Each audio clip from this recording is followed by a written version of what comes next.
It's Don here from the board. Thanks for coming along and checking out this video. So in the last week that's gone by, the community has kind of had a bit of a flare up again in regards to Kailh Box Switches and their stems. More specifically, the stems on the box switches actually being bigger than the technical data says that they should be. Now, the reason why this has come back to light again, and we actually talked about this on the podcast a few weeks ago, and as well as on our last episode released a couple of days ago, was the fact that they were actually cracking and damaging stems on keycaps. Now, we talked about it a while ago, and there was only a little bit of interest from people in actually measuring their stems, and we had actually asked on our Slack as well for people to take some measurements for us. And we did discover that there seemed to be a tendency for stems to be larger than what the tech specs said. Now, to put that into perspective, the stems are meant to be about 1.32 millimeters plus or minus 0.02 millimeters. So they should be only going up as far as 1.34 and as low as 1.30. Now, some of the numbers that were actually measured within our own Slack were going as high as 1.36. I think there was actually one that was even 1.40. So you can already tell straight away off a very small sample size that it was potentially going to be an issue. Now, the issue has been revisited by the community because when I did my own testing, I found that it was actually cracking my cheap Kailh ABS keycaps only. It wasn't damaging my Signature Plastic grab bag keycaps. It wasn't damaging my PBT 1.5mm cherry profile caps either. So there was a bit of an attribution there towards cheaper keycaps, thinner keycaps, because when it first came out, it was more about when Max Keys ABS SA profile keycaps that were cracking. But in the week that's just gone by, what's happened is somebody has discovered that 17 keycaps on their tester were damaged, and they were GMK keycaps. So obviously they weren't cheap ABS, but they were German-made cherry profile keycaps. And if it was a keycap set, then it's a problem. Stuff started coming out of the woodworks where somebody's actually discovered they've got stretch white marks on their stems on Nautilus, which is, you know, obviously an expensive custom set made by GMK. So, rather long-winded introduction there, but what I'm going to be doing in this video in the next section, which I'm actually going to be speeding up, hopefully, is I'm actually going to go through and check out and measure my entire current collection of Kailh Box switches. So I'm just going to switch over the desktop and we can have a look at what's actually happening here. So I've got about 88 Box Navies. I've got a uncertain amount. There used to be 99 in here. I'm not 100% how many I've got in there. I've got some Box Whites. I've got 30 Box Royals, and I've got a small smattering of Box Jades. So I will be measuring these, and I'm going to be putting them into a table in a spreadsheet and just doing some very simple statistics on them, and we can see how my current collection of switches actually matches up to what Kailh's technical specs say and what the community has been kind of, you know, getting a bit pitchforky about. Now, what's also really important is obviously being able to see the equipment that I'm measuring it with, and what I have here is a pair of digital calipers. Now, before we show these, I didn't have the correct battery available because the original button battery in it was out of power, because I generally don't use my calipers very much. And so I've kind of done a bit of engineering on it, and this is my current setup. So the actual button battery is a 1.5 volt with a 1.9 microamp pull, but because it's 1.5 volt, any AA size battery will do. So I've actually jigged up some wires that are in contact with the contacts using the original battery to pin them in place, and I've got some wires that go to it. Now, as you can see, it does actually work, and it doesn't impact the function of this at all. So for those who are concerned about electrical safety, it's 1.5 volts. it's not going to be enough to kill me if anything goes wrong, and it probably isn't likely to catch on fire. Now I am holding it in my hand right now, and the current draw on this is not even warming up. So as long as I'm not going to short it, it's going to be perfectly fine. Now the resolution on this is 0.01, so we can assume that it's going to be plus or minus 0.01, and if worst case 0.02 if necessary, because obviously it could be, you know, larger than that, but at 0.02 it would match the error range that Kailh themselves have said their measurement devices to be. So as an example of how things would be measured, of course I don't actually have a spreadsheet open right now, but I will do it very shortly. There is a thick axis and a thin axis. So what I would be doing is going in and measuring the thin axis, and that's 1.09. Rotate the switch and then measure on the other axis, if I can get it in there, and it measures at 136. So 136 minus a 0.02 on the thinner side, if we want to give it the benefit of the doubt, would be 134, which is at the top of that, you know, supposed threshold. But of course, if this is on the bottom, oh, there we go. So I've just readjusted that a little bit, and it's 134. So I think it's just a matter of how tight I'm willing to clamp, because I can get that down to 130. I'm applying a bit of pressure there with my thumb against that. Yeah, if I go to the other side, it's also 134, 133. So you can see there's already a little bit of variation here on just using the calipers on the actual stem and where it's being, because one side is saying 130, but then the other side, I can get it all the way down to 128. So you can already see we're going to have some issues here about consistency. There's sort of no real way that I can apply consistent force with this, but I'm just going to go with a light sort of roll touch to it. Now that's the thin axis, 109 as before. Seems to be reading 109, okay. 110, thereabouts.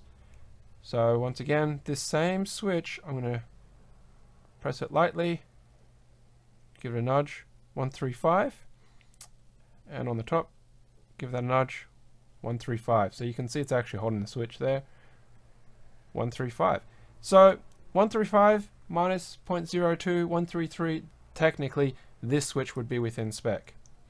Of course, I could put a keycap on it and see if it actually damages the keycap, but then I would need a lot of keycaps to test with, and I'd rather not go destroying a lot of keycaps. So that's the process I'm going to go through, and I'm going to have a spreadsheet. I'm going to enter the data in as we go, and yeah, hopefully there'll be another part to the end of this video where we'll just have a look at some numbers. So hopefully I'll see you very shortly.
Okay, so I'm back, and we've taken a lot of measurements. Now, some of you who, if you actually did watch through all of that time lapse of me measuring, may have realized that I actually stopped not exactly halfway through, but a bit of a way through the box white switches, and then I actually counted out a number of the Box Navy switches.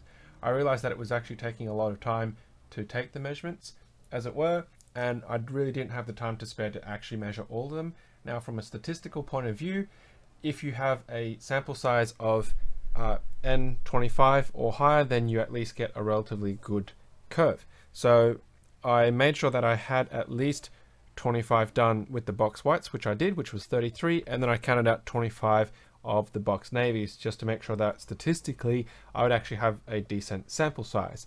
Now, Jades were the only ones that were under that, whereas the Royals already had 30, which I knew that I had, or 29 or something like that, because I think I put one in my switch tester. So let's have a look at the actual maths, what's happened with the maths, and then we can check it against what is meant to be on the actual measurements from Kailh themselves. So off goes the background. Might as well turn my face off. Don't need to check me out all the time. And here is my right hand monitor. So box Royals, we can see that there was 29, as I said, because I put one into my switch tester, and we can see that the average size, not taking into account the error range of my calipers, is 1.358. So you can see, now what I did was I actually put the thickest into 1, then the thinnest into 2, and then the same for the thin axis. And you'll see there's actually some variation on the same switch. Now the median, 136, mode 136, and then if we go with the minimum maximum, we had 135 and 137. So on box Royals, it's a 0.02 difference. 0.02 difference, okay? If we take into account the potential error range of my calipers, then this minimum could be as low as 1.33 and as high as 1.37, and the maximum would be as low as 1.35 and as high as 1.39. If we look at the thin axis, so for the thickest value, it is on average 1.10 with a median of 1.1, 1.1, and once again a 1.09 to a 1.12, as high or as low as 0.07 up to 0.14. If we compare them to this, which was apparently provided by Kailh themselves, so in the box Royals, it should be 1.31 and 1.11 plus or minus 0.02. Well, I can tell you, out of the 29 switches that I measured, even with error range permitting, not a single one of these made it as low as 1.31. Now, if we go for 132 plus 0.02, then that would be 134. And yes, if there was minimum error in the reading, then the minimum switch would have been there. And on average, that minimum switch would have been 1.338 or close to 1.34, which would have been within the acceptable limits of the box switch range as stated here. Okay. Now, in terms of the other axis, it should have been 1.10 plus or minus 0.2, and we can see in terms of the actual value that we talked about, 1.1, which is fine, and the maximum is 1.12. But if we, of course, have on top of that, the plus 0.02, it would be potentially out of it. So still relatively acceptable. Moving on to box Jades, we see a 135 average, as low as 134, as high as 136. Relatively consistent, but the sample size was low. It was only 13, so I can accept that. That might not be 100% representative. They've got a 132, 11. Now, if you look at this, all of these values are meant to be round 1.32. There's 1.30s here, but most of those box switches are actually, I think all of the box switches are 132 and 1.11. Okay, so we can kind of ignore that image for anything future on. So 132, well, if you go with the smallest size that I found, minus 0.02, okay, it's 132. With the mean, on average though, it becomes 133. So 132 minus the 0.02 becomes 1.30, plus is the 1.34. So on the smaller side, if I had measured with error and their larger side of acceptable tolerance, it overlaps.